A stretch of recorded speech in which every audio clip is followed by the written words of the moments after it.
Subscribe my તમે channel. કોને મોકલી દીધો છે? આને મોકલવાની જરૂર જ નહોતી. હે એને એમ થાય કે મેં આવા વ્યક્તિને મોકલી દીધો. સુખ દુઃખ છે એ એક જીવનનો પાયો છે. વાત સમજજો મારી. આમાંથી પસાર થવાનો આ એક ભગવાનની ગેમ છે. સમજે છે તમને? આ ભગવાને રચેલી એક રમત છે, માયાજાળ છે.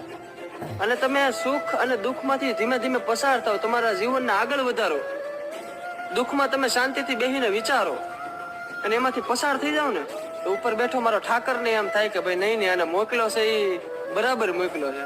એ રાજી થાય કે મારી બનાવેલી માયાજાળમાંથી ધીમે ધીમે પસાર થાય છે. એને આવડે છે, એ રાજી થાય.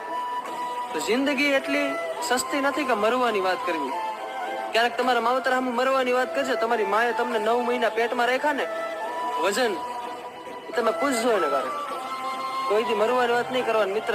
જીવન બહુ અમૂલ્ય છે.